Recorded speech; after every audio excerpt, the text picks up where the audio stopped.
right, ladies and gentlemen, thank you for joining us for another episode of the Skirmish Line. We are here with three outstanding young people, and today our topic is coronavirus and how that has affected our national memorial service and kind of the things that happen. If you joined us for last week's episode, you heard us talking to a couple of spouses that are survivors, and now we're going to talk to the children that are survivors about what these programs and what that ceremony meant. But first, let's do some introductions. Caroline, would you introduce yourself and tell our listeners a little bit about yourself? Yes. My name is Caroline. I am from Baltimore, Maryland. I lost my dad in the line of duty when I was 10 years old. He was a Baltimore County police officer. He was a detective sergeant. I believe he was in like a criminal investigative kind of special crimes unit. And he was killed by a drunk driver. I have two older brothers as well, so they were 12 and 14 when it all happened. And did you attend the National Memorial when that happened? I did. Yep, I did. We went to National Police Week that following May. This occurred in 2002, so that following May, my dad was honored, and we did attend. Which it was wonderful. I mean, as a 10-year-old girl, that's immediately where I started to make my connections and my relationships with other kids my age who were there. So that is definitely where the healing, I would say, started. And then from there, I began attending the C.O.P.S Kids Camp. And ever since, I keep coming back and attend the program that is right for me based on my age. So I'm currently 28, so I attend the Adult Children's Retreat. And I also mentor at the kids camp now. So I attended it as a child, and now that I'm grown up, I'm at the point in my life where I'm ready to give back to C.O.P.S because they've done so much for me. So now I go back and mentor at the camp. Outstanding. Thank you so much. Next up, Kaylee, would you tell the audience a little bit about yourself?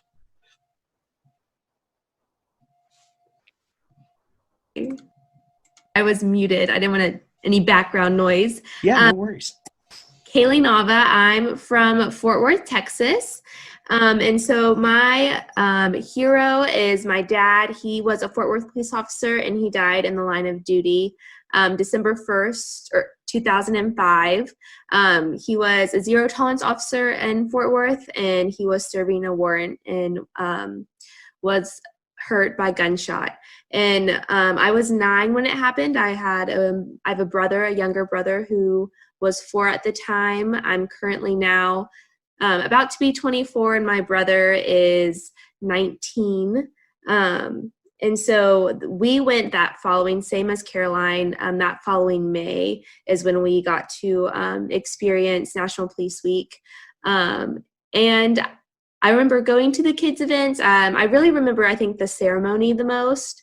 I think it was just a very unique experience getting to be on the lawn of the Capitol and, hearing your dad's name getting called, being surrounded by our police department. That's sort of what I remember most from that week. And I went to kids camp a few times, and I'm more connected just with my local C.O.P.S chapter and some of the families that live in the DFW area. Outstanding. Thank you so much for coming on and doing this. Next up is Wyatt. Wyatt, can you tell the audience a little bit about yourself? Yes, my name is Wyatt Woodrell. I'm from Cleveland, Oklahoma, currently living in Cleveland, Ohio. My father was Sheriff Dwight Woodrell of Pawnee County Sheriff's Office in Oklahoma. He was killed October 13, 2001. He was on his way home and saw some suspicious activity out at a local oil field place. He was shot while confronting the guys out there. So then the following year, in 2002, I started going to Police Week. I was 5 at the time, so I don't really remember Police Week a ton. And then after that, I went to kids camp, the C.O.P.S Kids Camp, and that's where I started really making my bonds with people. And now every year I still go back to Police Week, and I go to kids camp as a mentor as well. Outstanding. Um, I don't know who would like to go first or take this question, but can you tell us a little bit about Kids Camp and what that is for the people at home that aren't familiar with it? Maybe Caroline, since you're a mentor there. Yeah, so Kids Camp, how it works is the children of the fallen officer and the surviving spouse attend the camp together. You sleep in different cabins and things like that. So despite attending together, there are a lot of things set up that kind of allow both family members to be apart throughout the week so that they can kind of heal on their own and make connections on their own. And then, of course, there's times throughout the week where they're together because that's valuable as well. It is a week long. It's set up like typical summer camp. There's activities throughout the day, swimming, archery, those types of things. Local police departments come and support and help at the camp, which is pretty cool to see. You land at the airport in Wisconsin is where it currently is. And, you get this grand police escort to and from the camp itself. And, those touches really kind of make it special. You also have counseling as well at the camp. So there's time devoted each day to counseling time, which is a group setup. And you can, book one-on-one sessions as well if that's something that's a better fit for you. But I think what's really great about it is it's a really good balance of, focusing on the grief process itself and talking about it.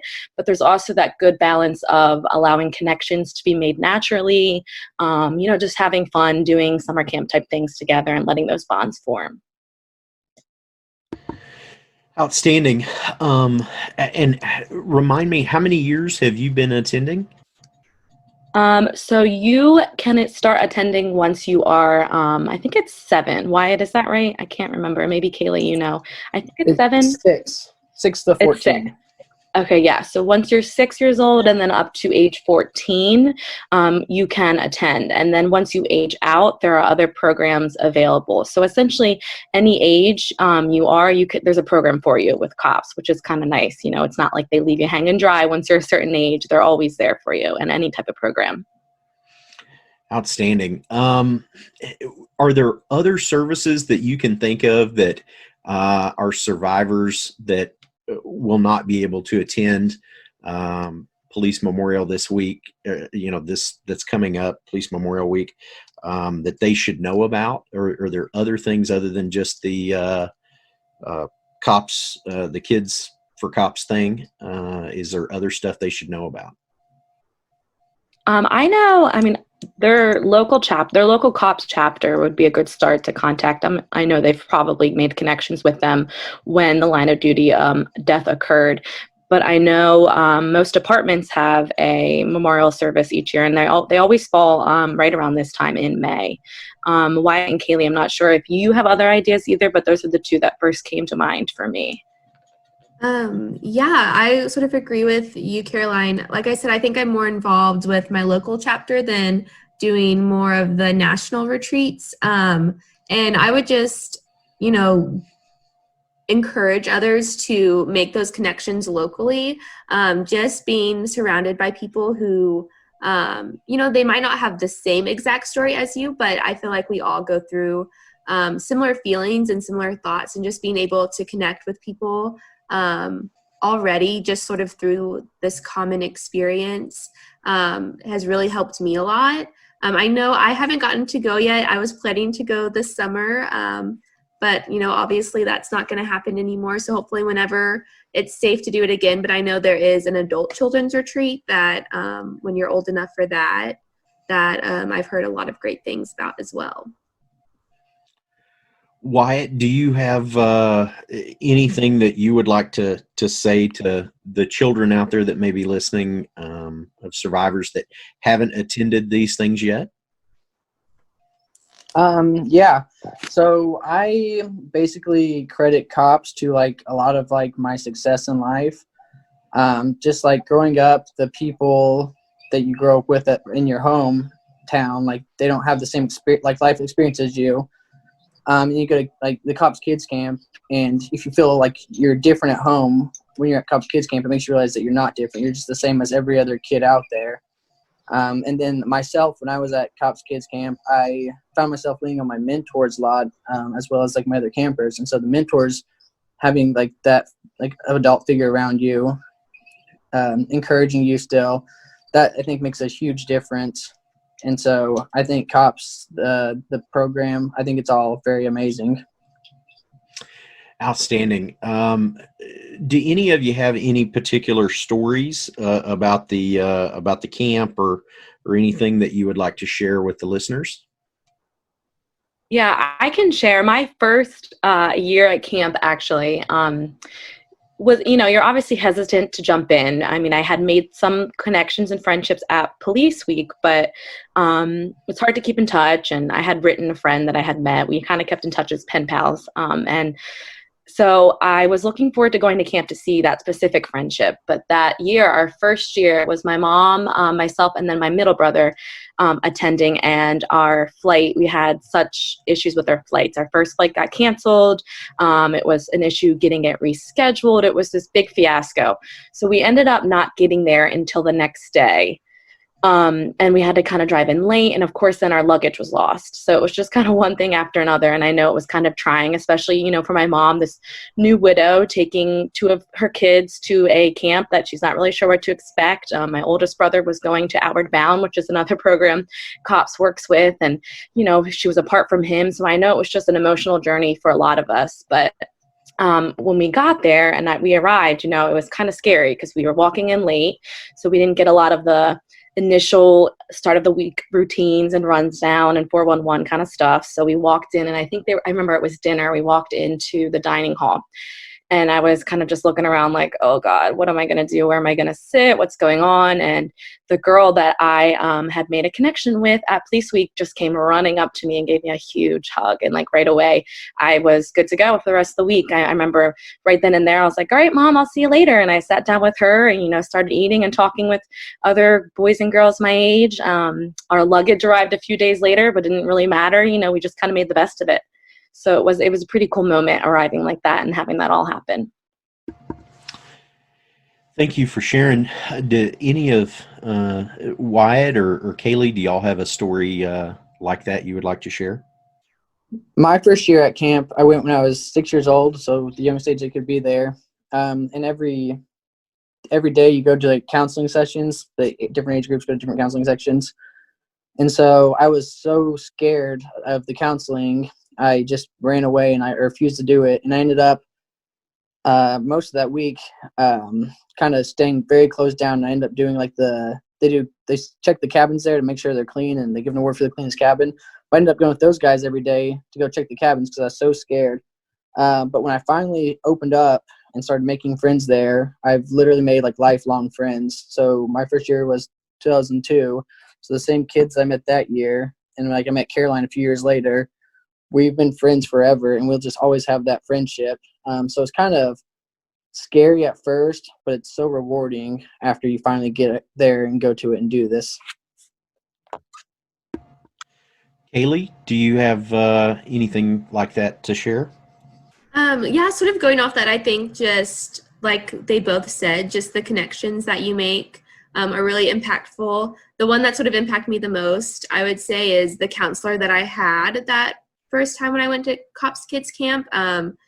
She is still involved in the organization, and it's been fun to sort of walk these last, this time with her. I sort of, outside of COPS, when I was in middle school, I sort of went through a process of actually visiting the man who shot my dad, and she actually worked with the office I was working with, and she got to work with me through that. And so sort of getting to meet her at Kids Camp and making that relationship and starting that relationship there. And then sort of throughout my life, she's always been there. And, every time I go to a COPS event, she always gives me the biggest hug. And she's always been just so encouraging to me through this, grief journey, through the good times and the bad. So, just sort of the connections are really something special.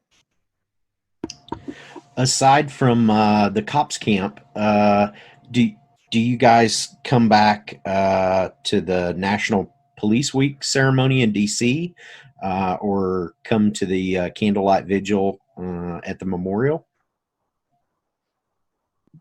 I do. I try to as much as I can. I went to undergraduate college in College Park, which is not too far from DC. So I kind of had that luxury each year that I wasn't far from it. And I definitely tried to use that to my advantage. I would go and see those friends that you make, which is a great reason to go, but it also feels good to be there and kind of welcome those new survivors with open arms. And you usually end up meeting some at some point in a session or just hanging in a hotel lobby or whatever it may be. And just making those connections with some of the newer survivors is definitely a big reason to return. I also think part of me just likes it because, what I love about COPS and National Police Week is I just know no matter what, like my dad's name is on that wall. Even if I don't attend or if I do attend, like he's never going to be forgotten. And that's such a huge thing for me. That was a really, I guess, crucial part of my grief journey. So just attending kind of helps me remind myself of that. And so I guess there's a lot of reasons that I go back, but if I can do it and make it work, I definitely go back each year. Yeah. Kaylee, have you went back to DC for Police Week since the loss of your father? I have. So I went the year right after my father passed away, and then last year I got to go again. And sort of similar to Caroline, just knowing that your dad will never be forgotten and always remembered is such a special feeling. And just again, you continue to keep making connections through people you meet either in the lobby, in the elevator. It's a really big family feeling. I even went back to DC this summer, sort of not during Police Week, but I went to go visit the memorial, and it was a lot quieter than it is during Police Week. But I was sitting across from my dad's name, and this lady walked by. She was sort of looking at a name further down, and she walked by me, and then we started talking, and she was looking at her boyfriend's name that was on the wall, and we just got to connect right there at the memorial. So I think it's just like a week of wonderful connections, again, meeting people who just get you through your similar experiences.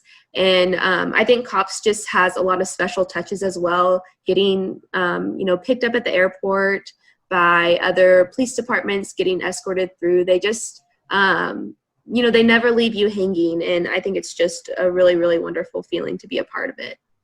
And I'm hoping to continue, definitely to keep going when I can. Wyatt, have you attended since the loss of your father? Yes, I think I've been back to DC 5 or 6 times, and I was going to be there this year. DC is one of the most unique experiences that you could ever do, because like Kaylee said, the escorts, they'll like literally shut down whole highways just for us. And if that makes you realize like how important like your parent was, the things that these people are willing to do for us, and the name on the walls, and like they said, just the feeling that you're never be forgotten, and that's how they make you feel there. It's like your parent will never be forgotten. And you get to go, they take the kids, they always get to go, at least last time I was a kid there, that was a while ago, we always got to go to Quantico, and like that's a very unique experience in its own. And so just the things that you get to do there are so unique compared to anything else you'll ever get to do. Outstanding. Well, ladies and gentlemen, we're going to take a really quick commercial break. We've got lots more to cover with a very special episode of the Skirmish Line. So please join us. All right, ladies and gentlemen, thank you for joining us after the break. We've still got lots of exciting content to cover. This is an extremely special episode. Thank you very much to our 3 guests for joining us, all children of fallen officers. And I want to segue into something as an officer myself that I want to ask your opinions on and see if you've got some advice. We, in similar situations, I'm sorry, the words are kind of hard to find in this situation, but we have love for our brothers and sisters that have fallen in the line of duty, and we want to be able to show support for you and your families. And express our love for your lost hero. And sometimes from my side of it, it's almost kind of awkward because we don't want to remind you of one of the most painful things in your life. And there can be some awkwardness there. From your perspective, being a survivor, can you give our audience some instruction of maybe how to support you, how to support your family, how members of the department or friends of your fallen heroes can do that and do it without creating more pain for you guys? One amazing thing that was done for me by my father's department, and I don't remember who there was in charge of it, but when I was little, someone from the department compiled a bunch, like made a book out of stories about my dad. And so it talked about how he acted like on calls and like how he joked around and treated everyone with respect. And that's awesome. Yeah, thank you. And so think that was probably one of the best things that I could have ever asked for, is just to have those stories. And they're not any experiences that I had with him, but just knowing how he was as a police officer and how he was as a person. And I think that's an amazing thing that could be done for the families. That's actually a really great idea. Caroline, do you have anything like that? Yeah, I would say I can totally understand how it's an awkward situation for those officers. I mean, I know there's also often like that guilt, that survivor's guilt that may come into play, things like that. But I know personally, like it's hard. It's hard initially because I think officers want to help and be there. And then, eventually life goes on, which it should. But I think it can be difficult sometimes for families when they have all this initial support and then it just kind of stops. I know often departments are kind of told not to make promises they can't keep because, we've gone through a lot losing our loved one, and now we have these new great relationships and connections. And if they don't kind of continue on, then it's almost like another, residual loss from it. I would also say, like, kind of going off of what Wyatt said, that's great because, as an adult now, I mean, I lost my dad when I was 10 and I have memories and I'm so blessed and fortunate to have memories. But, as you get older, they get fuzzy or they're not, as strong because, again, life goes on and you live your life. And I kind of yearn for people that knew him in a different way that I did. And I want to hear those stories, because I don't know him as an adult, or I don't know him as a police officer, or I don't know him as a good friend. So those types of stories I think are really special. And I think any survivor would love to hear them. I think if anything, they're going to bring more healing than hurt or sad moments, kind of like you had mentioned. Perfect. And Kaylee, do you have anything you would like to add? Yes. So I feel like shout out to the Fort Worth Police Department. My family there, they have been wonderful throughout the years. They started building the Fort Worth Police and Fire Memorial right after my dad passed away, and got the funds for that. And that's something they always do to honor all of the Fort Worth fallen officers every year. And I've gotten to be a part of that. But they have taken me to my daddy-daughter dances. One of them, an officer who was on my dad's team, he taught me how to drive. I attended Texas Christian University, and that is a university in Fort Worth. And so a lot of Fort Worth retired officers actually end up working at the TCU Police Department. And so, I sort of got to see them throughout my college journey, and they were always there to greet me with a smile and, be a helping hand during that time. And even as I sort of entered the workforce, I'm a teacher, and, they donated things to my classroom this year. And so, like you mentioned, I feel like sometimes it is, hard to connect and there is awkwardness at first, but I will always be so appreciative of everything they've done to stay connected with me and, really be there for memories my dad didn't get to be a part of for my TCU graduation. One of my favorite moment of the day is when I was exiting the stage. One of the Fort Worth police officers was right there, ready to give me a big hug. And sort of going off of what Wyatt and Caroline was saying, I think just sharing, those are just sort of really unique things that they've done for me. They've just always shown up. But sharing stories, I think, is really the most impactful. Sometimes, those happen more organically. I know, sort of like Caroline was saying, I think as you grow up, especially when this happens to you so young, you start to realize, like, I knew my person, or I knew my dad as a 9-year-old. Like, I viewed him in a different light than I probably would view him now. And so I didn't really get to learn a lot. I have a lot of wonderful memories, but there's still so much I didn't get to learn about him. And those stories just really help fill the gap and help you feel connected to the person that you lost. And I would encourage that maybe even if people aren't telling you those stories, doesn't mean that those stories aren't there. And even though it might be awkward from your perspective, but also just to ask. I know about a year ago, I made a Facebook post asking people to share stories with me, and I got a wonderful response for that. And, now I get to know those stories and get to hear those stories. So I also encourage others to, ask for what you need as well.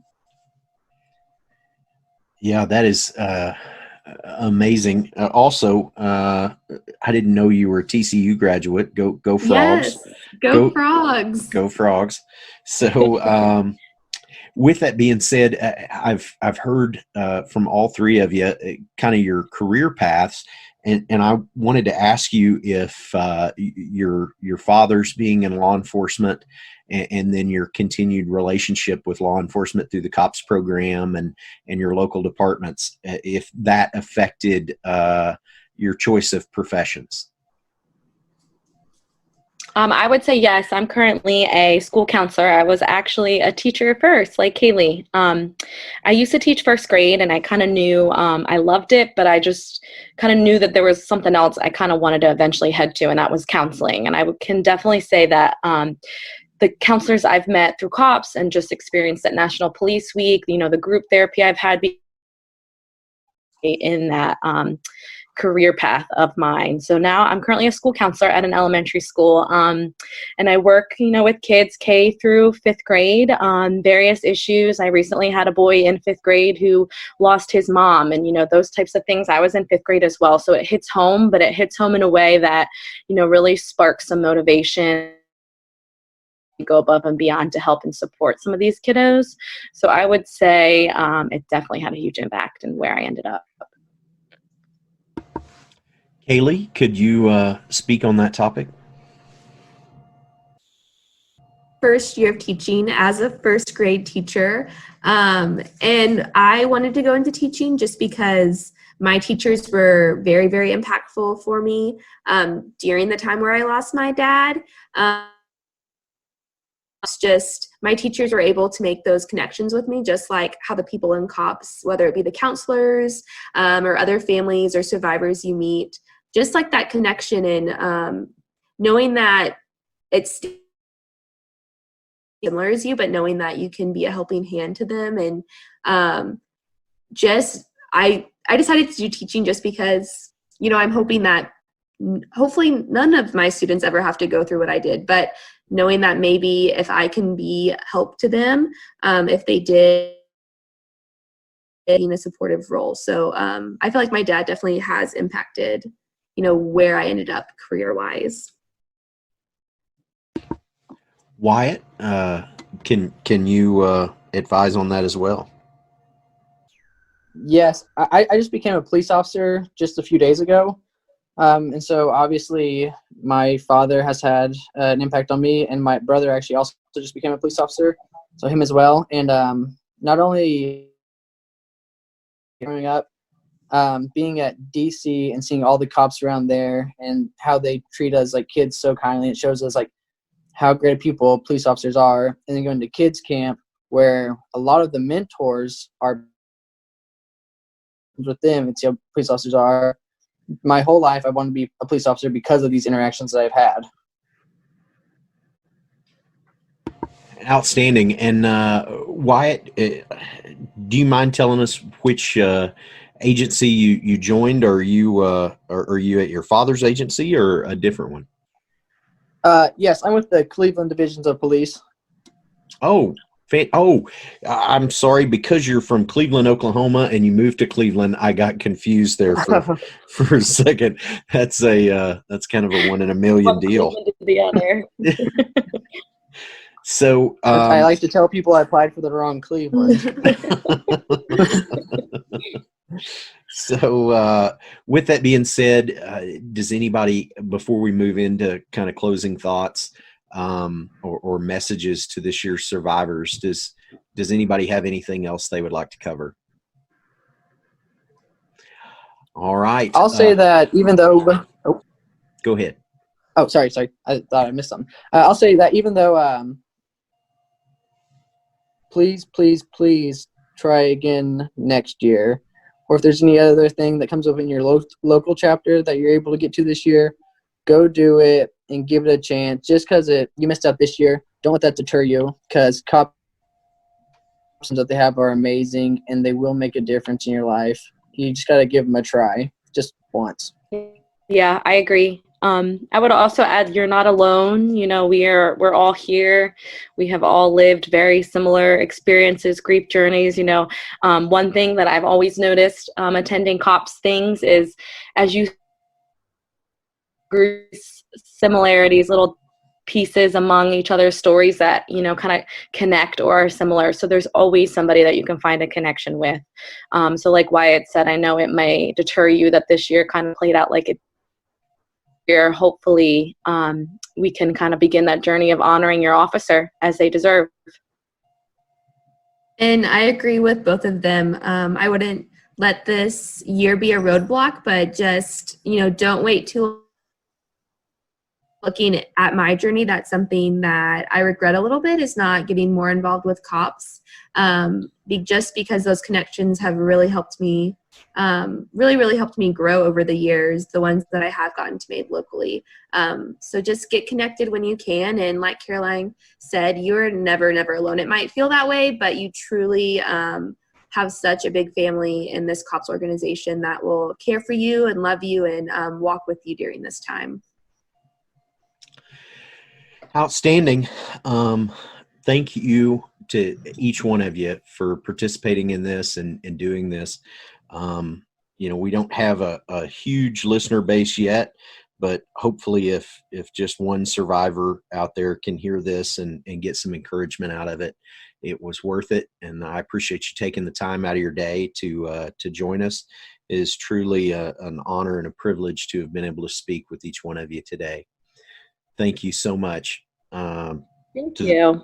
Thanks for having us. Yes, thank you. And to the listeners of the Skirmish Line, thank you for tuning in. Please join us for our next episode. We look forward to having you back. Hope you enjoyed this one. Have a great day. Bye-bye.